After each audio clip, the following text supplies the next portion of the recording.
Welcome to Trucking Tributes. I'm your host for Trucking Tributes, Susan Patten. And today on Trucking Tributes, I'm super stoked. And let me set this up for our listeners today. A couple of weeks ago, I interviewed a wonderful young man by the name of Richard Vanier, and he works for Stevens Trucking out of Oklahoma. And not only was he just a terrific interview, a great young man, and very personable and funny and so forth, telling me about his story about being a member of our honor fleet. During that interview, he said, "Yeah, I was team driving." And I said, "Oh, cool. Who was your team driver?" And he said, "Oh, my mother."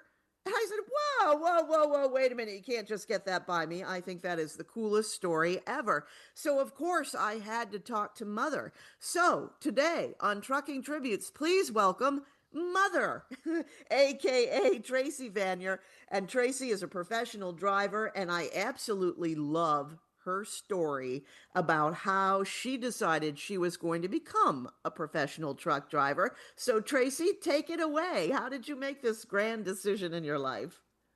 Well, I liked watching all the shows growing up of Smokey and the Bandit and what else? There was Convoy and all that stuff, but that's not what made me want to get into it. BJ and the Bear is another TV series that was on, but there was a spinoff from BJ and the Bear, and it's called BJ and the Seven Lady Truckers. Their theme song was Take It Easy by the Eagles. You know, four that want to own me, two that want to stone me, one says she's a friend of mine. There's your seven. So if those ladies could do it, I could do it too. Granted, they were actors, but that's what got me into doing it. Yeah, okay. Do you think they were really driving those rigs? Speaking of being actors? Looking at it when I was that younger, maybe they were, maybe they weren't. I don't know. But now you know that they were, and I just love that story. And I love the fact that you are such a marvelous female role model. But you also told me that your dad had a beautiful attitude Right. about your desire to drive too. So what was that? When I was about 10 years old, I told my dad I wanted to drive a truck for a living. And he said, "Baby, you can do anything you want if you put your mind to it." And we had a friend who had a Kenworth, and he had a delivery up in Manchester, New Hampshire at the Budweiser plant. And he came in my room, says, "You want to go for a ride in a big truck?" And I'm like, "Yeah." And he said, "Come on, let's go." So we got into the truck and went up and made the delivery, sitting there waiting, the story about hurry up and wait. Right. So he says, "You look tired. Why don't you go climb in the bunk and go to sleep?" So I did. And the next thing I know, my dad's waking me up at the house. "Come on, baby, it's time to go home." And I'm like, darn, I missed it. Yeah, but you didn't miss it. You had that experience of what it's like Oh, to drive and live in that big rig. And I just love how your concept of, putting it together and becoming a professional driver was shaped in that regard. And kudos for your dad for encouraging your desire to do that because, I can tell already, Tracy, that it is not lost on you. You are a role no. model for other women. That's Yep. going to be a good feeling. Have you talked to other gals about driving? Oh yeah, and I've encouraged them and I've given them helpful hints on how to get started and everything. And I when I first started driving, one of the people asked me, "Why do you want to drive a truck?" And I says, "Well, I have my own office space with a window ever-changing view. I listen to my own music as loud as I want. I tour the countryside on their fuel, and I get paid to do it." It's a great gig if you can get it. And by golly, ladies out there, yes, of course you can get it. And it amazes me, especially talking to organizations like Women in Trucking and lady drivers such as yourself, that more young people don't consider the profession of truck driving as a valid, legitimate, well-paying profession to get into. And you can really kind of choose your own path to a certain extent, as you mentioned, Tracy, of having Yeah. that window view. And you find the right gig and you can go long haul or you can stay short haul and stay home. I mean, you've got choices out there in this profession, and it's a great profession, and we need drivers. We absolutely Yep. need drivers in the industry. And of course, Wreaths Across America, we need drivers because our mission to remember, honor, and teach is growing by leaps and bounds. This year, going into Yes. season at 2025, we have well over 5,000 participating locations. And even as Tracy and I are speaking today on Trucking Tributes, our liaisons at Wreaths Across America are now signing up new locations. It's really as easy as being a volunteer who steps up and said, "Hey, I'm willing to start a participating cemetery in my community." You get permission, of course, from the cemetery because we are always their guests, but you get permission from that cemetery and you can sign up as a location coordinator and get all of this working for us. And that's when people like Tracy come in because Tracy will go get those veterans wreaths and bring them to your participating location. So, Tracy, I'm really curious. You got to tell folks on Trucking Tributes, and I want to be sure I thank the folks at Radio Nemo for having us on this morning as well. You got to let our listeners know, how is it that you and Richard became a team? I love that. Um, I was teaming with other people, and he went and got his license, and he started with another company, and he wanted to come over and team with me, and I was, because I had the experience behind me, I was able to bring him over almost basically right out of school, the trucking school. So I got him over, and when they put it across the Qualcomm that they needed volunteers to go do the Wreaths Across America, he asked me if I wanted to wanted to put our name in, and I says, "You better put our name in." And luckily, we got picked to go up to Maine to get the wreaths right from Columbia Falls. Yeah, that's amazing. And And I got when to we got, share with you, if you haven't had a chance to hear Richard's interview yet on Trucking I Tribute. did.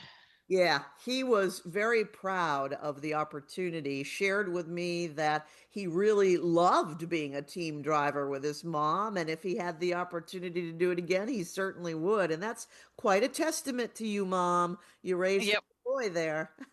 we're looking into seeing if we can get back into a team. And once we get established as a team, we can probably go anywhere. I mean, we've done it before, so My gosh, we should be established as a team. But yeah, the miles you can put on as a team is really extraordinary too. I learned that not long ago on Trucking Tributes. It's really and quite a feat. not having to look for a place to park to sleep for the night Oh, because the truck keeps rolling. valid. And truckers, professional drivers do need parking spaces. That's a real thing, a real issue for professional drivers throughout the country, that they need safe spaces to be able to park their rigs and get off the road according to their clock and that sort of thing. So it's really an issue for our professional drivers. You are listening Right. to Trucking Tributes. I'm your host for Trucking Tributes, Susan Patten. I'm speaking with Tracy Vanier, and she is a professional driver who had the opportunity to come to Maine. Now, not all drivers have to do that. So, to be clear, I have learned from our Director of Transportation and Industry Relations, Courtney George, that they have expanded their cross docks. We now have 9 operating cross docks throughout the country, so you can make a cross dock run. You don't have to come all the way to Maine. But Tracy, lay it out for our listeners on Trucking Tributes. What's awaiting them in Maine if they come that far? Oh my God. It is so gorgeous up there. And what I do, if I have to go to Maine, I stop on 95, exit 2. There's a truck stop there, and they have an Amato's Italian restaurant there. My mother, when she was a teenager, worked for Amato's in Portland, and they're Maine grinders. I love them. I grew up eating them whenever we went to Maine to visit our cousins. What do you want for supper? Maine grinder. So I make sure I get Maine grinders when I go up And there. most people are talking about the Maine lobster and the clam chowder Oh, and the lobster stew, but no, it's Amato's Maine grinder, huh? right. We ought to have them They're advertising on Trucking Tributes. right. But yeah, I go up there and I get a Maine grinder. That's one of the things I love. And Richard went through there a few months ago, and he picked up the bread and the pickles and the oil that goes on the sandwiches. He brought it home, and I made myself a Maine grinder. Well done. Give Amados a Their money, girl. That's awesome. That's right? awesome. So you get But past that exit and you get past the Amato's restaurant, then what? oh, you go all the way up to Columbia Falls, and as soon as we walked in there the first year that Richard and I went in there, we walked in and we were like, "Oh, this is our first time here." And it was Mason and Rick, and they said, "Welcome to the family," and we became part of the family right off the bat, and everything was wonderful. The food that was given by Tyson and Walmart and all them places that's donated for us truck drivers, free showers, free laundry, and free meals. So, and we were treated to a tour of the area. We saw the loading docks, and it smells like Christmas there. Oh my God. Isn't that Smells, Boston fur? The oh, it smells wonderful. best. We were taken through the tippings. We were explained, there was a lady that brought us for a tour. We went to uh, the cabins, the gold, is it the Gold Star cabins? No, it's we have a Gold Star History and Hospitality House, but it's just the cabins down that the Worcesters own down on the tipland. Yes. Right, and took us by Mr. Worcester's house, and it was so gorgeous. Took us to the church, showed us where the dog tags got hung on the trees. If you have a fallen relative, you can have a dog tag made up and hung up on the trees, and explained all the tipping parts and about how they tip the trees. Got to make my own wreath. Oh, that was so wonderful when I made my wreath with her. And she said that was the biggest and fullest and beautifulest wreath that she ever saw someone make. The brush is amazing. And let me fill in a few gaps for Tracy here because that her is Diane. She is a marvelous, marvelous Diane Thompson. She and her husband Fred are an integral part of our trucking division at Wreaths Across America. And Diane, you will find almost always at the driver's check-in lounge in Columbia Falls, Maine. And she does just that. She has the branches, the tips, the balsam fir bouquets, and she teaches you how to make your own veterans wreath. And in the process, explains the symbolism and the meaning behind each of those balsam bouquets. So, the veterans wreath that is placed on the headstone of our fallen, each of those wreaths is made up of 10 clusters of balsam fir tips. And as Tracy alluded to, out on the tipland, the reason why we call it the tipland, the process is known in Maine as tipping. It's a forestry process, and it is a sustainable program that we have at Wreaths Across America because those trees are not cut down. They are actually, the tops of them are tipped, and branches are trimmed off the sides of these balsam fir trees. And that's the brush that goes into making the veterans wreath that we place on the headstones every December. This year, Saturday, December 13th, is National Wreaths Across America Day. You can go on to our website at wreathsacrossamerica.org and sponsor one of those veterans wreaths to honor our fallen. We're not decorating graves at Christmas. That's not what it's about.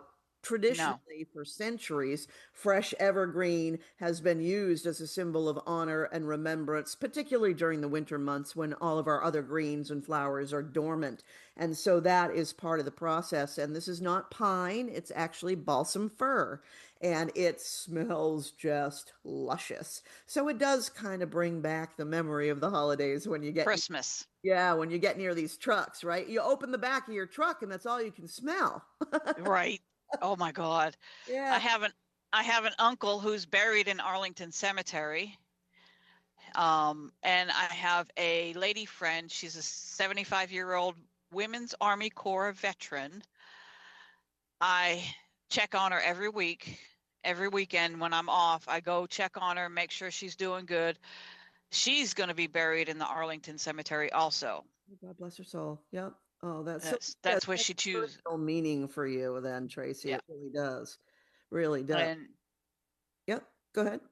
my dad is buried in Dade County, Florida, in the Veteran Cemetery, and I've asked them to take pictures of these headstones with the wreath on it, and they send it to me through the chat room Yeah. the Wreaths Across America chat, and um, down in the same cemetery my dad is buried in, we also have a close family friend that is buried there also with his wife. They were both in military.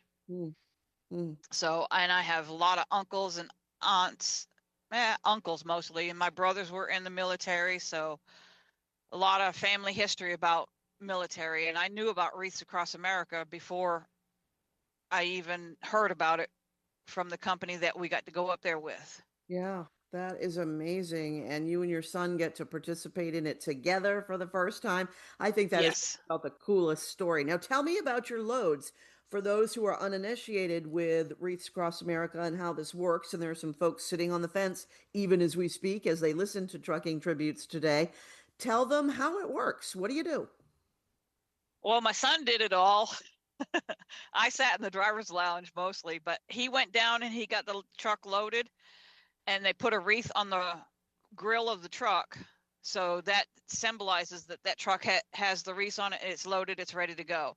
And then we went and parked it back down at the driver's lounge area, and we waited for. We went to the Saturday night dinner that they have for all the drivers, and um, after the dinner the next morning, we all lined up, and we were fortunate to be the third truck behind the Arlington Cemetery group. And we ended up getting our truck put into some of those videos that you see from that year.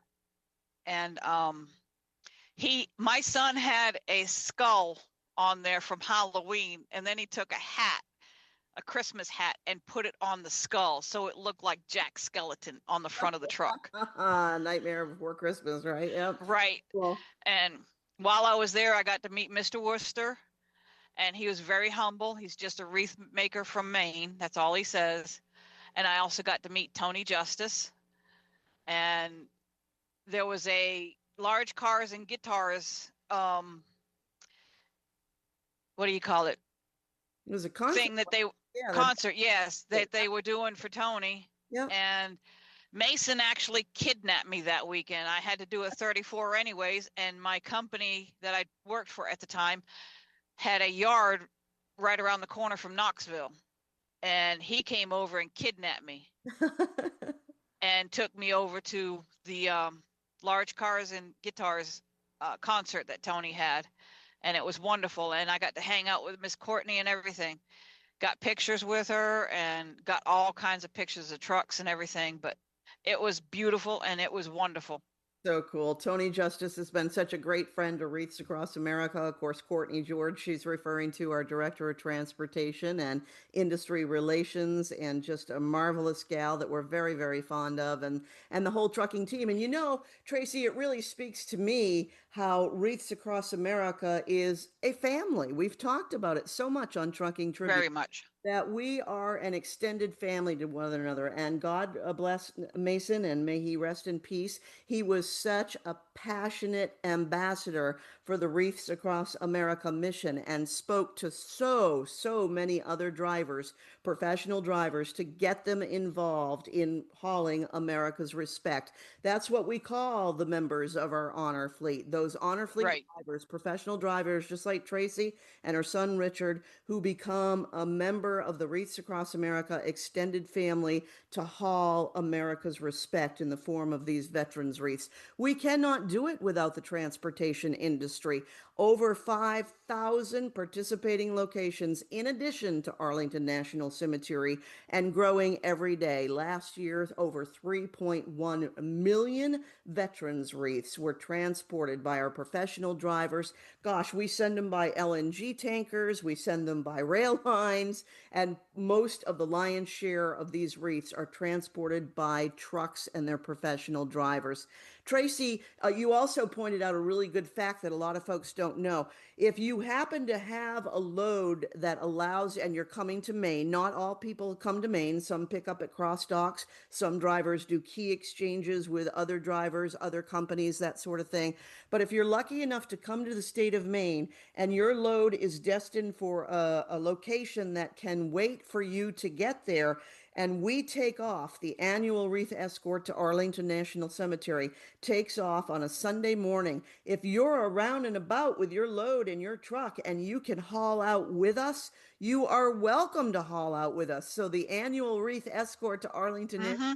Cemetery, that typically is really only made up of 12 to 13 tractor trailer units, becomes as much as 60 to 70 tractor Right. trailer units, starting out at Narraguagus High School in Harrington, Maine, and traveling up the coast of the state of Maine and going to some of those first stops before you have to peel off.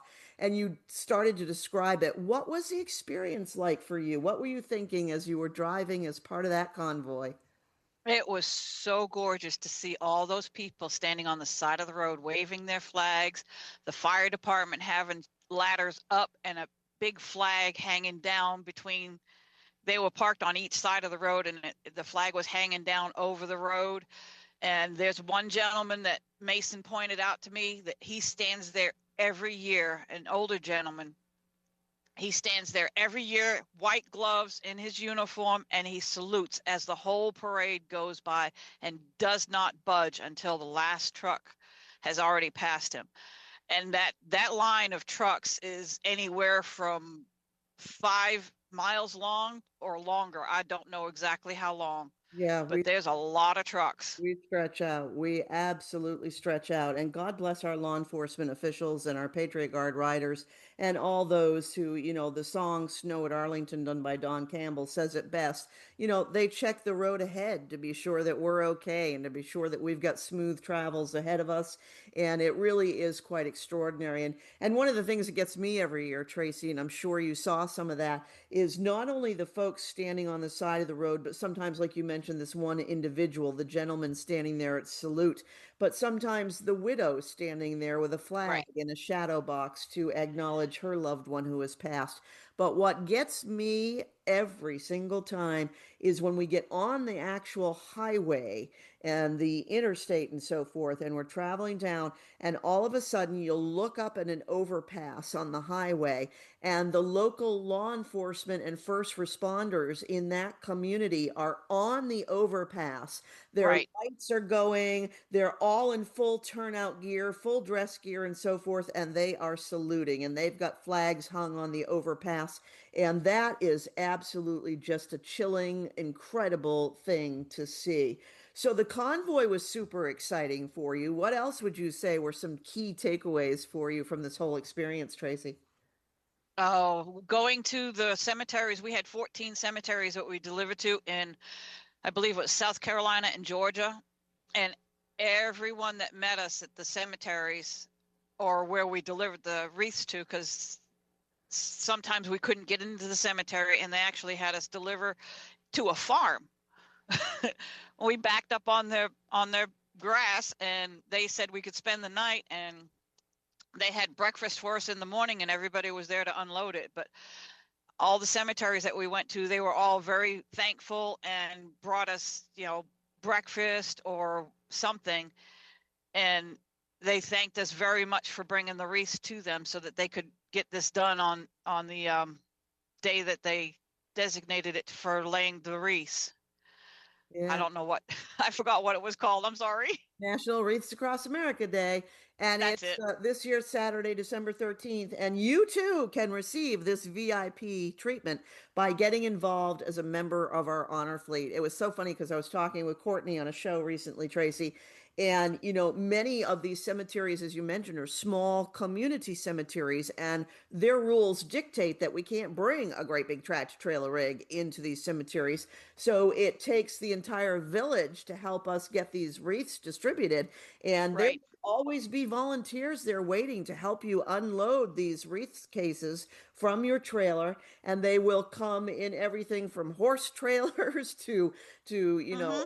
small construction trailers. Courtney was telling me that last year, for the first time, we even got some motorcycle trailers involved, and they didn't Nice. care. They didn't know where they were going until she got them loaded, So it might have been a quick day trip. It might have been a quick one stop or offload or what have you that we needed to fulfill. But the message really is here, and Tracy has touched on it beautifully, is if you have a will, if you want to participate in the Wreaths Across America mission to remember our fallen, honor those who served, and teach the next generation the value of freedom, then reach out to the trucking division at Wreaths Across America. It's as easy as trucking at wreathsacrossamerica.org or wreathsacrossamerica.org/trucking. Either will get to them.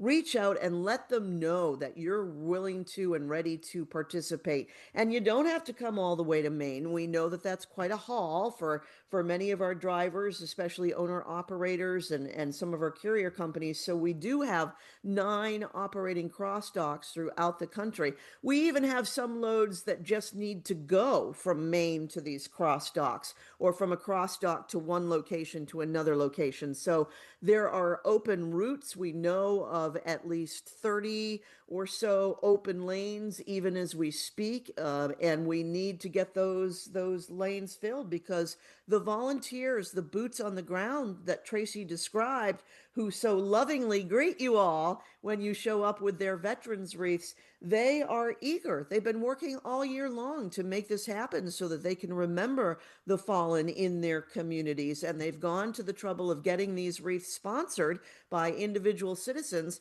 And now it's up to the trucking and transportation industry to be sure that they actually get there and get there on time for National Wreaths Across America Day. Tracy, your story with your son is just so cool, and I hope you guys get to team drive again at some point in your lives. What are we not talking about on Trucking Tributes that you think we should touch on that we haven't hit yet? Mm, I, I don't know. Have we covered most of the ground? Covered most of it, yes. Excellent. But Excellent. it, Well, we can't thank you enough for being a member of our honor fleet and for being such a fabulous role model to other women out there, women in trucking. They need you. Get involved. It's a great career. They have made super duper strides in the industry in making sure that our lady drivers are safe and well taken care of on the road. yes. And it just, lots has progressed. A lot has progressed in the industry since women decided to start driving. And I've even been told, come on, men, hold on to your hats here, all right? I've even been told by industry experts that the lady drivers are some of the better drivers in the industry because Yeah. they pay attention a little more to detail. That reminds me, because when I used to deliver to some customers, working for my other companies that I worked for, they tell me where to put it and I back it right in there, and they're like, wow, you did that better than most men.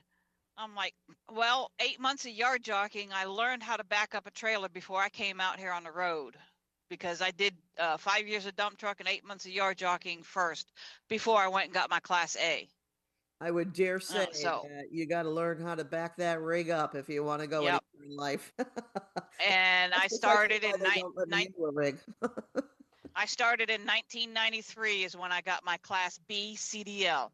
Wow, that is So, impressive. That is impressive. Well, thank you for being such a great role model. And thank you, frankly, for raising such a lovely young man. My interview with Richard was fun. He was engaging. He was polite. He was all the things that you would expect. So, lady, you've done a great job with your son, and you've done a great job in the industry. We he really better be. appreciate your time. He better be. He better he better be polite and mannerable. I'll smack him. Oh, see, that's where it really comes down to. And he knows it too. Yes, ma'am. I think he does. He does. Tracy, we really appreciate you. Thank you so much for being a member of the Honor Fleet for Wreaths Across America. Keep trucking, keep it safe, and we will be in touch soon, I'm sure. Thanks for joining Trucking Tributes. Yes, ma'am. Trucking's in my son's blood because he got it from both parents.